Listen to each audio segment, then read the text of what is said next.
Swearingin, and this is TalkTech. This is Computer Magazine's purely unscripted radio talk show over the net about everything tech. There are many different ways to contact us live while we are on air via message, comment, text, voice, video, email, IRC, and more.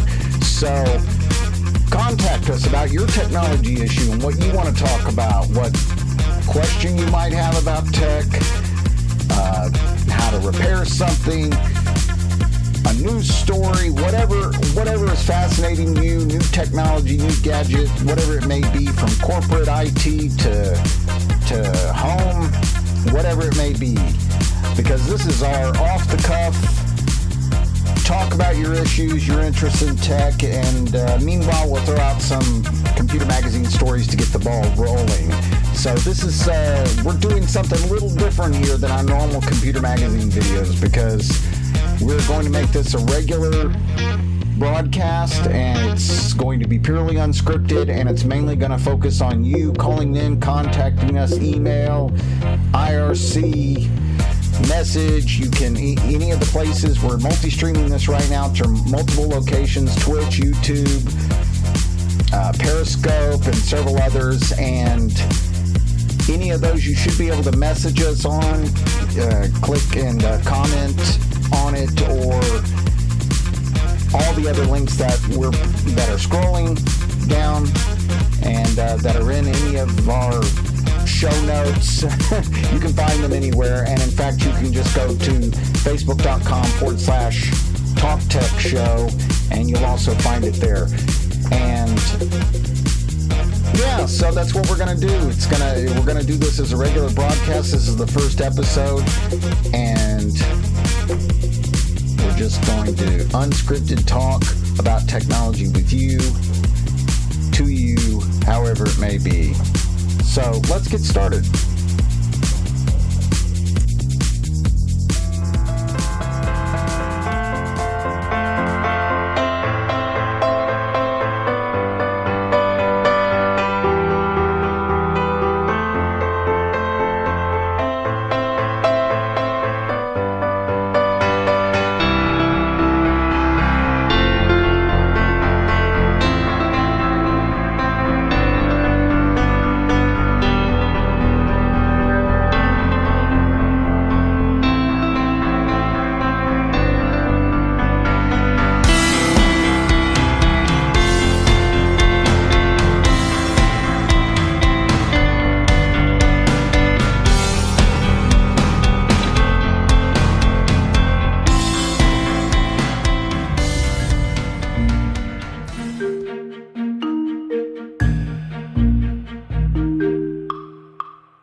Okay, for our first issue. Now, let me remind you, you can contact us via any of the methods that are scrolling down on the screen right now. We've got a phone number. Feel free to call it. And feel free to comment on any of the places where you are viewing this. If things are working correctly, it should actually pop up on the screen, your message. So we're going to be live testing it right now. We've done some testing, but some of these things are kind of, some of these services are kind of a little bit unreliable. But it hopefully will actually pop up on the screen if you are on YouTube. So make sure to go to our YouTube channel. That's probably the best place to view it. Wherever you're viewing it right now, go on and hop over to our YouTube channel. You can get there if you go to talktech.computermagazine.com. Now, being that this is our first show, we don't have a URL yet that's easy to remember. We do for Computer Magazine, youtube.com/Computer Magazine, but we're not broadcasting on there right now. So the easiest way to get there is to go to talktech.computermagazine.com. Now, of course, while we're live broadcasting on the right-hand side, if you're on a PC, for instance, you can type a message, and it should pop up on our screen. Also, make sure to subscribe. If you subscribe, it should pop up on our screen as well. Now, maybe that won't work. I don't know. But you still won't want to miss, and we're going to be doing this regularly. But either way, get your question to us. You can email it to talktech@computermagazine.com. You can call our phone number. It'll be scrolling on your screen here in just a moment. If you do, you'll get me live, and we can talk over your technology issue. Many different ways. Okay, let's get on with our first story. While we're waiting, it's very possible nobody's going to reach out tonight because this is our first episode, so we're just going to bring you some news in the meantime. And if you want to interrupt and talk over your issue, I'll be more than willing to pause and talk over your issue. And the more people that view this over the next few weeks, start viewing this program, well, then it'll become more about interacting with the audience and talking about you. And we can even have you on through Skype or through Google Hangouts. We can have you on live video as well if you would even like to do that, or especially for guests. And if you contact us ahead of time, we can prearrange it. If there's something product you want to talk over, if you're with a company and you want to talk over a product or service you are marketing. If there's some major technology issue you're having, we can do it that way as well. So, and again, this is all off the cuff, unlike our normal Computer Magazine videos. This is all off the cuff, so there's likely things that are going to go wrong, especially in the early stages. It's going to be a little more awkward, but as we do it, as things progress, should get a little more smooth. So actually, just give me one moment. I'm going to share this link across a couple of our Facebook locations. It should already be shared to the Facebook page automatically, which is facebook.com/TalkTech Show. And make sure to go and hit a like on there, and that way you'll be notified anytime we start broadcasting. So let's... yeah, just give me one moment here while I share that. Sorry, yeah, it's going to be a little bit awkward here in the beginning.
All right.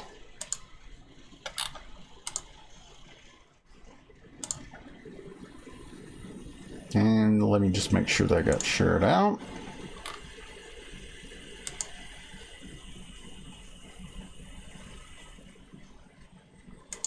Okay. All right. So for our first story.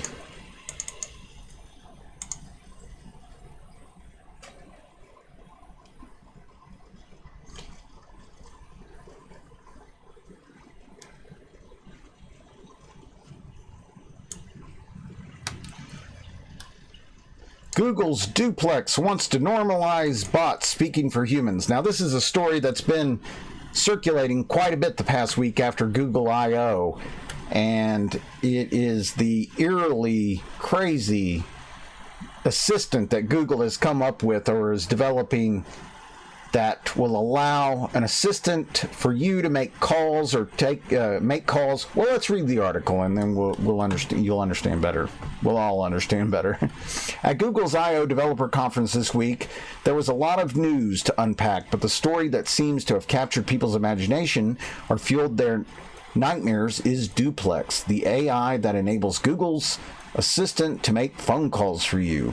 In a demo, Google Assistant goes back and forth in conversation with a person for about a minute to make a haircut reservation. In another demonstration, Google Assistant made a reservation at a restaurant. Despite Duplex is still an experiment, CEO Sundar Pichai explained on stage Tuesday, an experiment that will continue with user testing this summer. Despite taking up less than 2 minutes and more than 2 hours of product rollouts and upgrades, its debut may mark a noteworthy moment in the history of conversational AI and perhaps the history of communication as one of the first publicly known instances of a bot proactively working on a human's behalf in the world.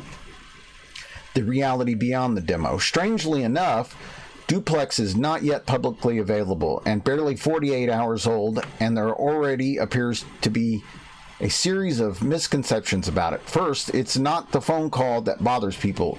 It's the tone of Duplex's voice. If Duplex had the same robotic voice we've heard for decades from automated system handling calls for banks and the like, I don't think its debut would have made as many waves. The reaction comes up because Duplex uses DeepMind's WaveNet AI for speech synthesis and natural pitch and intonation. Companies like Baidu and Microsoft are working on similar forms of conversational AI that can mimic voices or add human effects like pauses or saying or Overall, the voice you hear from Duplex seems more human than not, entering the auditory uncanny valley. Duplex evokes a response from people for the same reason certain avatars or robots can conjure strangely emotional reactions. I've had a Jibbo robot in my house for the past couple of months, and I've been really surprised by the negative feelings it brings out in people because it rotates its head to look at you when you speak and it has a natural sounding voice. I'm sure people freaked out in decades past when human operators went away in exchange for automated touch-tone systems. To ease the fear and add some levity, enter John Legend. WaveNet is also being used to give Google Assistant a new voice that mimics the singer for special moments like when you say, "Okay, Google, tell me about my day." Second, despite how demo played out, in the real world, Duplex may not begin in a call with the obligatory hello or hi that would come out of a human's mouth. Duplex calls will be preceded by a message telling the human on the other end that they're on the phone with a robot. The system will also allow businesses to opt out of receiving such robocalls, a person familiar with the matter told VentureBeat. Third, Duplex may not require user involvement after they ask Google Assistant to schedule an appointment, but it's not a fully autonomous system. In instances in which the AI fails in attempts to converse with the human on the other line when making a reservation, Duplex will transfer the call to a human operator. Fourth, and most importantly, Duplex is the start of something much bigger than the phone calls. It's the beginning of an idea of an AI assistant acting on a user's behalf in the world. Someday, through a combination of WaveNet and Duplex, Google Assistant could act on your behalf while mimicking your voice. The impact of bot stand-ins. The idea might seem strange to the uninitiated, but the makers of automated bots for chat apps like Facebook Messenger or Skype have talked about this idea for years. Last year, in a story told exclusively by VentureBeat, bot platform Gupshup launched Interbot, a testing ground for training bots how to interact and interoperate with other bots. That's a scenario worth considering today, since Google may make Duplex available to both consumers and businesses, the company said in a blog post to better explain how Duplex was made. At the time, CEO Baroud Sheth said he believed Interbot to be a necessity because he envisions a day when bots will work on our behalf. Things may begin with shopping, but bots will evolve to carry consumer to business and business to business interactions. When I do comparison shopping, I check at most 2 to 3 websites, but my bot can look at 1,000 merchants and there's no problem whatsoever because the bot can handle infinite capacity, Sheth told us in April 2017. Very soon, instead of me using bots, a shopping bot can go talk to all the merchant bots and get me the best price. Bot-to-bot communication was also key to research Facebook released last year that showed bots beginning to create their own rudimentary form of communication. News of Facebook's bots speaking to each other became one of the most shared AI-related stories in 2017, and like Duplex, led to a lot of misperceptions in the public sphere. OpenAI researchers are also working on bot-to-bot communication, while Amazon and Microsoft are both attempting to make bots that are conversationalist, capable of chit-chat with humans for minutes at a time. Impacts to people and the businesses they frequent are important, but the behavioral scientist in me has questions. Are we ready for bots to speak for us? Will people who schedule appointments with bots be less likely to show up than those who make the phone calls and verbal commitment to show up? Could less person-to-person communication result in a decline in trust, as some have suggested? Are we nearing a point when a business that answers its own phone is seen as colloquial or quaint?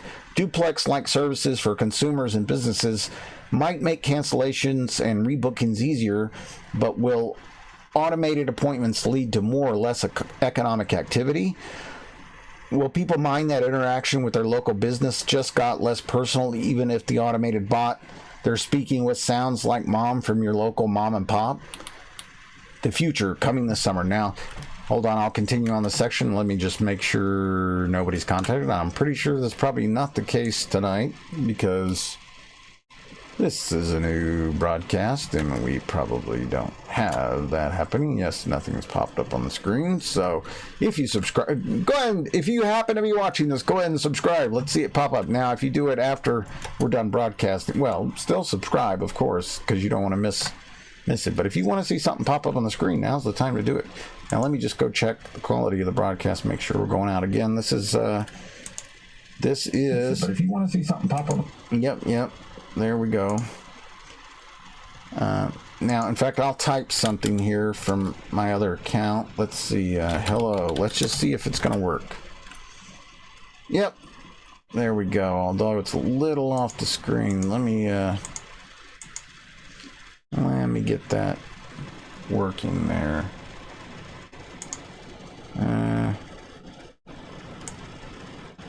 Yeah, you see how that's popped up now for us? So, if you type in one of the places, Twitch, wherever you might be viewing it, it should pop up on screen right there, whatever your message is, and you can actually ask a question or whatever you need just by doing that wherever you're watching the video. This I've done on YouTube. Okay, now, let's get back to it. Let's finish the story, and then we'll see if you have anything to say, and if not, we'll continue with the second story. I figure the first week or two of this is probably going to be mainly going over our standard stories that we go over with Computer Magazine, but hopefully we'll start attracting people to keep watching and start wanting to participate, interact, ask questions, and so forth, call in, whatever it may be. Okay, so back to the story. The future coming this summer. The technology behind Duplex has been years or decades in the making, and in the days following its release, the AI has sparked important questions and conversations around the idea of AI acting on your behalf in the world, and the interesting ways this tool might be used when placed in people's hands. By the way, I'll play the video here after I'm done reading the story because it's pretty freaky. First thing I'm programming for Duplex is to answer all those scammer IRS calls and talk for about an hour, then call them back hourly pretending to be the IRS, asking them the same questions they asked me, but in Hulk voice. Oh, that's hilarious. As I mentioned earlier, there was probably a group of people who screamed about the sky falling when human operators were replaced with touch-tone operators. As uncanny as Duplex may feel today, those goalposts can move as Google continues its experiment or as people gain trust and see the value in a tool. The day may come when calls with an AI assistant completing tasks for you is considered just as routine as calls with humans, or when people wonder how they ever got shopping done without the help of their AI assistant. We'll find out more about the actual performance of Duplex when it arrives this summer. The day when Duplex actually works could be years down the road, but this is the beginning of automated AI research reaching out into the world to work on the behalf of consumers and businesses. Yeah, so you can extrapolate. I mean, this is very interesting. You can extrapolate what this will mean 10 years from now, 20 years from now. In fact, let's watch the video and you'll have a little better idea if you're not already familiar with this. The progress with the assistant. As I said earlier, our vision for our assistant is to help you get things done. It turns out a big part of getting things done is making a phone call. You may want to get an oil change schedule, maybe call a plumber in the middle of the week, or even schedule a haircut appointment. You know, we are working hard to help users through those moments. We want to connect users to businesses in a good way. Businesses actually rely a lot on this, but even in the US, 60% of small businesses don't have an online booking system set up. We think AI can help with this problem. So let's go back to this example. Let's say you want to ask Google to make you a haircut appointment on Tuesday between 10 and noon. What happens is the Google Assistant makes the call seamlessly in the background for you. So what you're going to hear is the Google Assistant actually calling a real salon to schedule the appointment for you. Let's listen.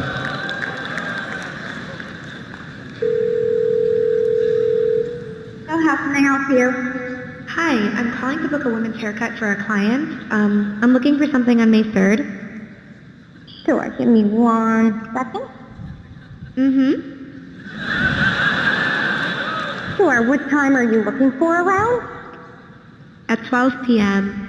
We do not have a 12 p.m. available. The closest we have to that is a 1:15. Do you have anything between 10 a.m. and 12 p.m.? Depending on what service she would like. What service is she looking for? Just a woman's haircut for now. Okay, we have a 10 o'clock.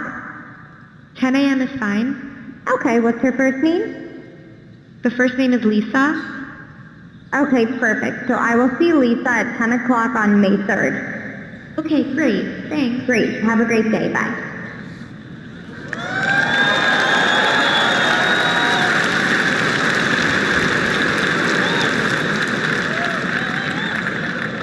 That was a real call you just heard. The amazing thing is the assistant can actually understand the nuances of conversation. We've been working on this technology for many years. It's called Google Duplex. It brings together all our investments over the years in natural language understanding, deep learning, text-to-speech. By the way, when we are done, the assistant can give you a confirmation notification saying your appointment has been taken care of. Let me give you another example. Let's say you want to call a restaurant, but maybe it's a small restaurant which is not easily available to book online. The call actually goes a bit differently than expected. So take a listen.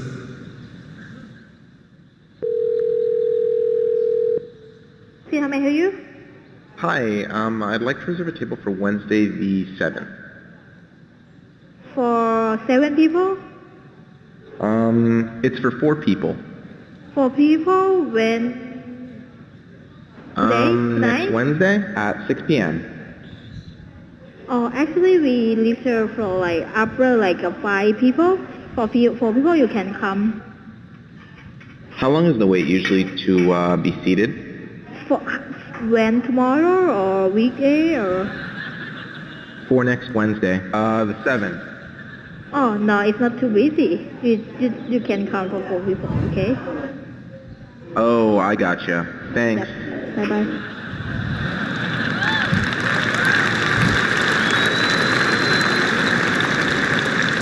Again, that was a real call. We have many of these examples where the calls quite don't go as expected, but the assistant understands the context, the nuance. It knew to ask for wait times in this case and handle the interaction gracefully. Look,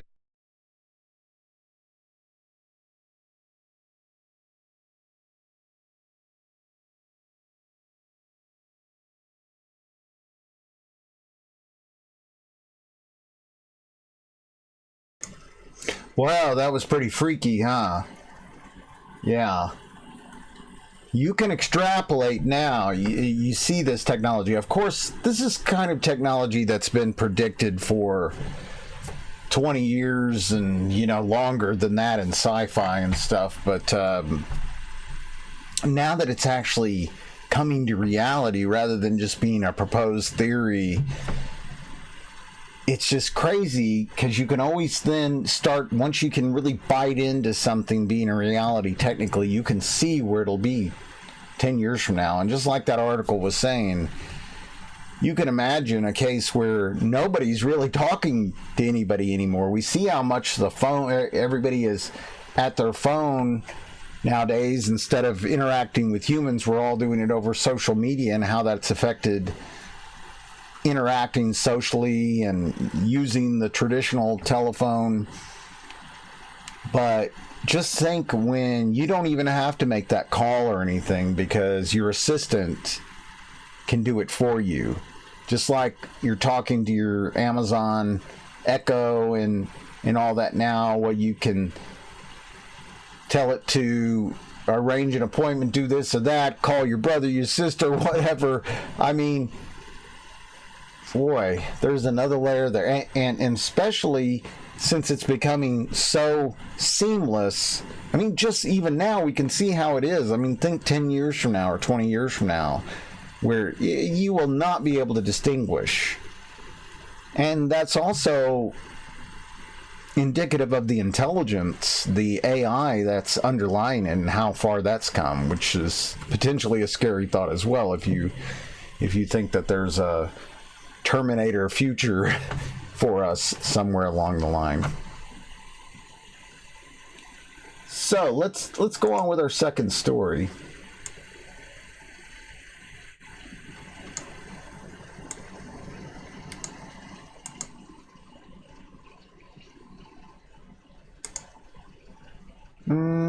Let's see. Yeah, I thought I had it prepared. Just a moment.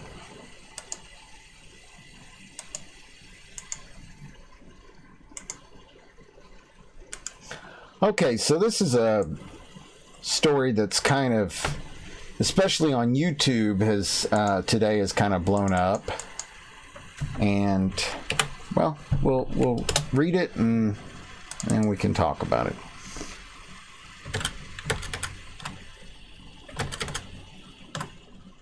How YouTube's Super Chat system is pushing video creators towards more extreme content. Now, if you're not familiar with Super Chat, we don't have that on this channel yet, because you have to have like 1,000 subscribers and you have to reach some benchmark before you can get it. But that box where you can message on YouTube, if you're watching this video on YouTube, how you can message while the video is going on live, well, you can also donate money, and it highlights the message. And then typically what happens is, if you donate some money, a lot of these people who are running big channels will then read your message specifically because you donated $5 or whatever it may be. And so they'll kind of put you to the head of the queue, and the others will still be there scrolling past, but they'll actually talk about yours. And I heard a sound. They'll talk about yours and live on air while they have maybe 1,000 viewers or 10,000 viewers.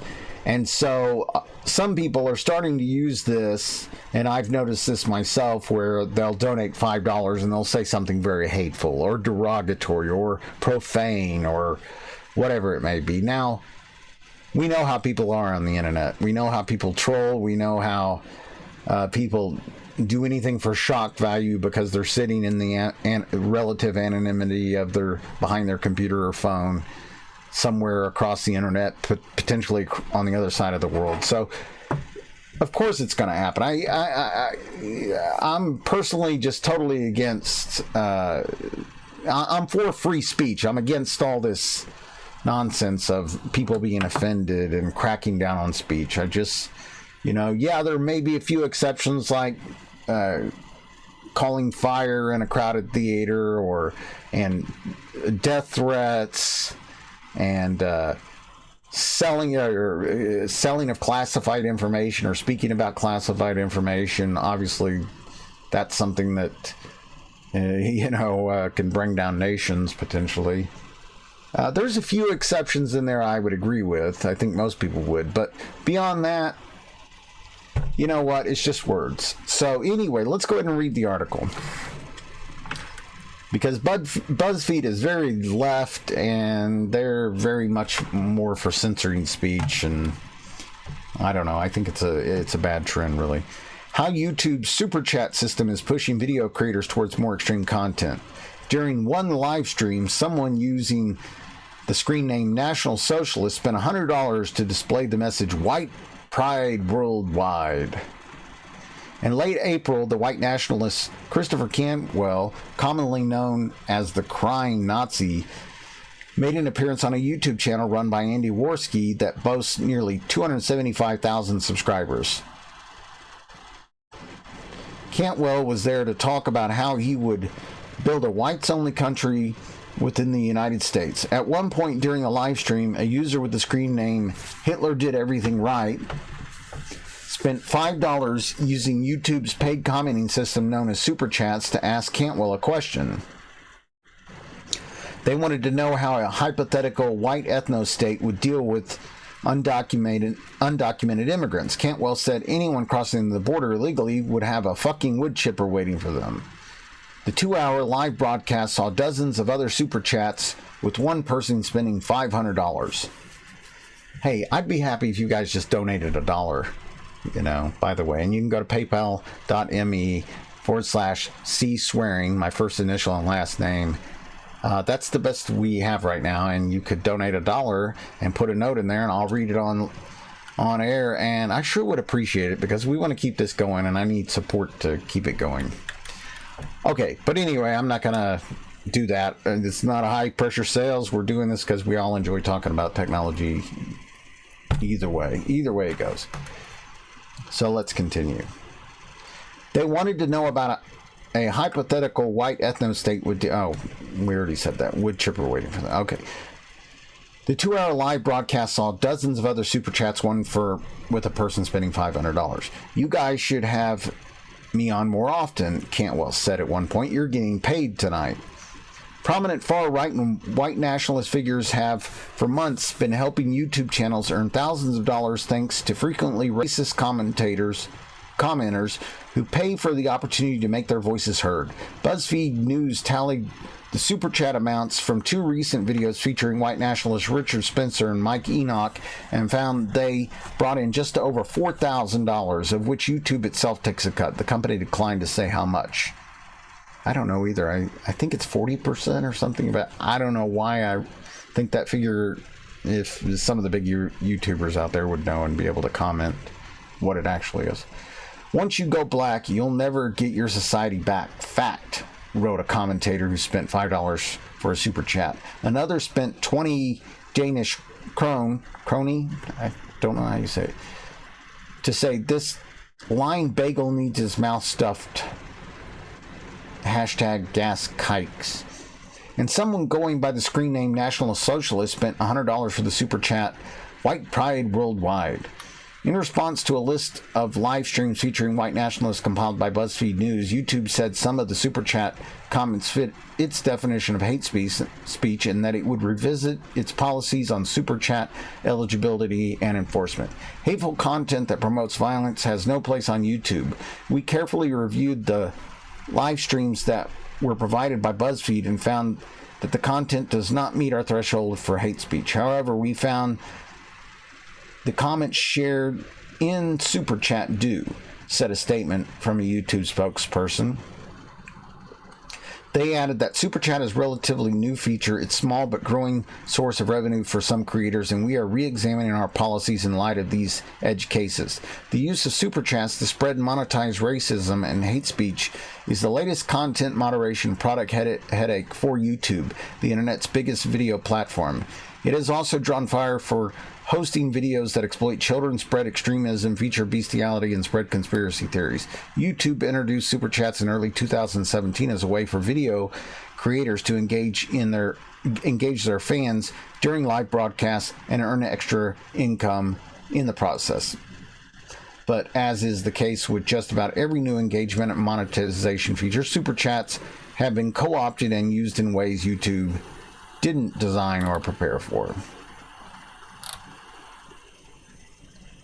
And then they're showing some screenshots of what it's like, and this is how they highlight when you donate money. Now, of course, we're hoping to have the same kind of thing with the show. I mean, we're talking technology, so we don't expect this kind of horrible speech, which I don't agree with. I mean, I don't think it's to be censored, but it is disgusting, obviously, these views and these thoughts. I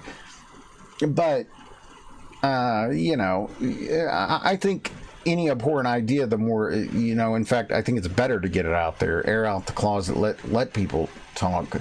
If there's some value in what they're saying, then people will see that. And if it's kooky, like a lot of this stuff is, people will see that. Don't prevent them from seeing how kooky something is. Okay.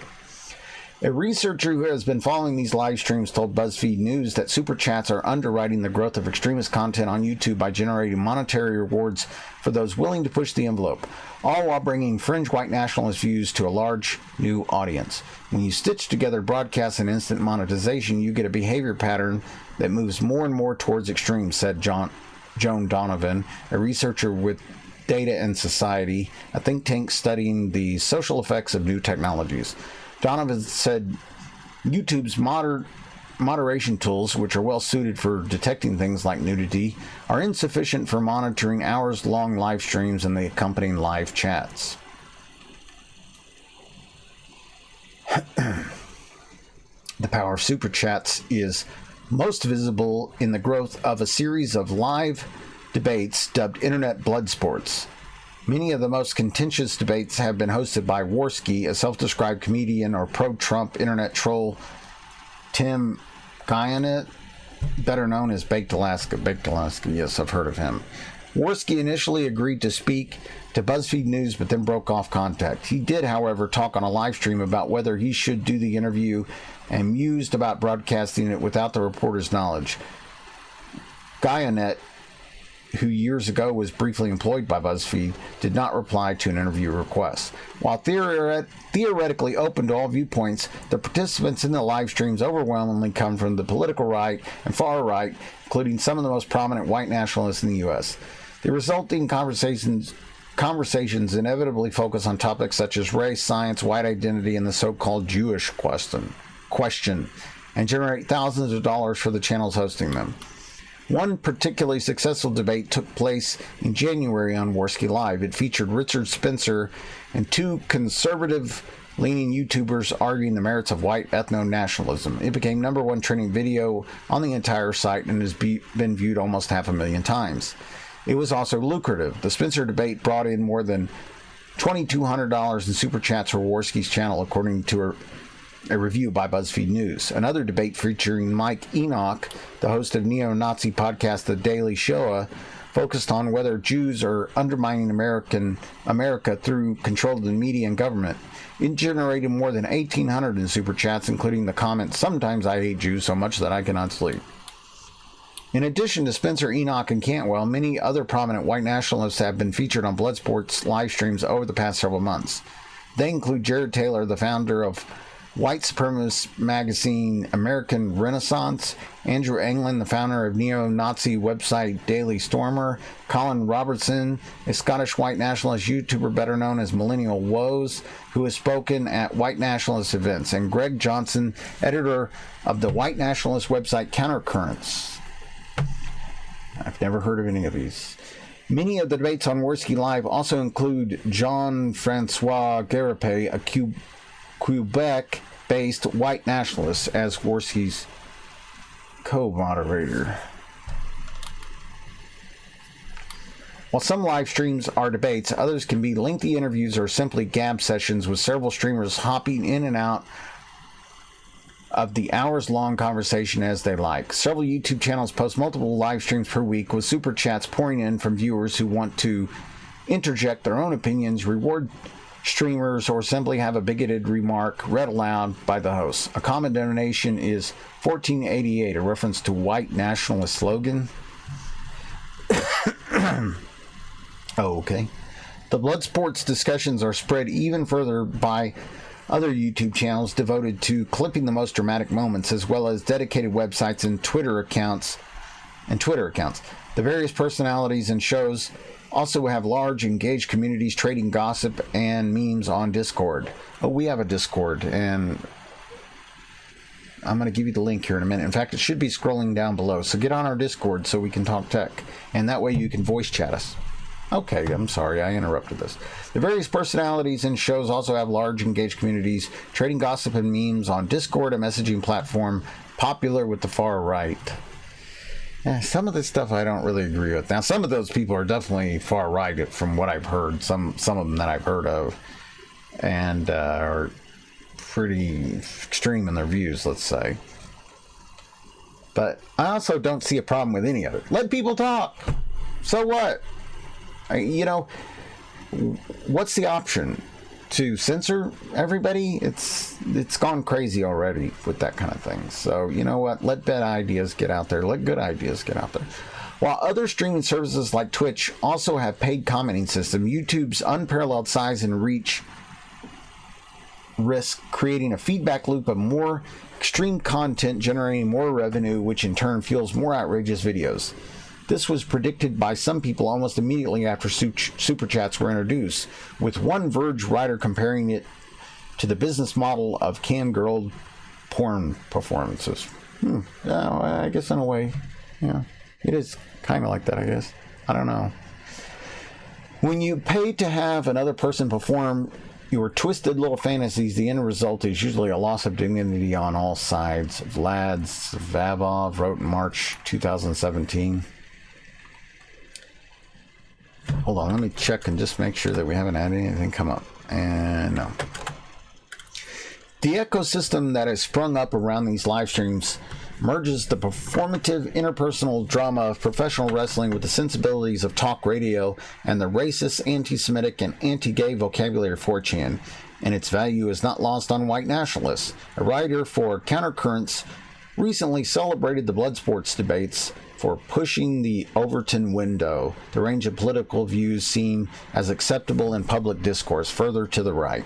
White nationalists have successfully colonized a small corner of YouTube and have encountered normies. We find ourselves battling stubborn civic nationalists and slippery libertarians as we push inland towards lush parts of the internet outside our echo chamber, wrote the author. All of a sudden, liberals and libertarians are talking about race, realism, ethno-states. Some YouTubers have even applied the blood sports formula to real-life interactions. In March, Worski and Geonet joined another live streamer known as Asian Andy for IRL blood sports. The three live streamed their journey around Los Angeles, equipped with speakers, and blasted out text-to-speech comments from viewers who donated $5 or more. It took mere minutes for the first N-word to be broadcast. YouTube told Buzzfeed News its community guidelines against hate speech, harassment, and other prohibited content apply to chats as well as videos, and that viewers can flag inappropriate comments. Channel owners have the ability to bring in extra chat moderators, ban specific words and phrases, and turn chats off entirely. The company has pointed to a February announcement that it is taking a harder line on content that brings harm to the broader YouTube community. Donovan, the researcher with Data and Society, said the regularity of hateful comments can have the long-term effect of normalization. I think they meant normalizing those views. She said that what may start as very lulzy, jokey, trolly way to get laughs can stop people being funny and start becoming part of your own value system through repetition. We are finally starting to understand that it's not always about the seriousness of the ideology or the seriousness with which people take these ideas, she said. The more people get exposed to these ideas and have very little pushback on those ideas, they start to believe through the community that they form that these are acceptable and appropriate ideas to have. Well, okay. So that last part was what I utterly disagree with what they're implying. They're implying that people shouldn't be exposed to these ideas. Now, granted, a lot of this stuff is far right, kooky, if not kooky, if not racist, whatever. But people should absolutely be exposed to it. This trying to insulate people from ideas, from information, is insane. If it's a bad idea, let people hear it. Like the guy on the corner saying the world's going to end tomorrow and screaming, and some homeless guy screaming the world's going to let people hear it. Let people see it's insane. Don't try to insulate them from it because you think therefore you're going to prevent them from hearing it. That just makes people want to hear it more. You cannot stop. You cannot censor. Censorship backfires. And not only that, it's freedom of speech, freedom to express ourselves. Other than a few exceptions, potentially, that I discussed, what they're trying to really imply is that somehow YouTube should prevent this from happening, that they should gauge what people's ideas are, ideology, what way they lean, and censor them or shut down their channels or whatever. And that's crazy. That's absolutely crazy. Let people talk. So what are your thoughts? Let me know. By the way, so you will see scrolling here our Discord, discord.gg NPYFCKR. Well, that's not good. That's a random thing they come up with. But by the way, you can get to that Discord by going to discord.computermagazine.com. If you put it in a browser, it'll take you there. It's the easier way. It just goes to that link. But if you have the Discord app, then you'll need to type that in directly. These links are also down in the comments and everywhere else you can find on the computer. It's the same Discord we use for Computer Magazine, the same server. So you can find it on the Computer Magazine page or the TalkTech show page.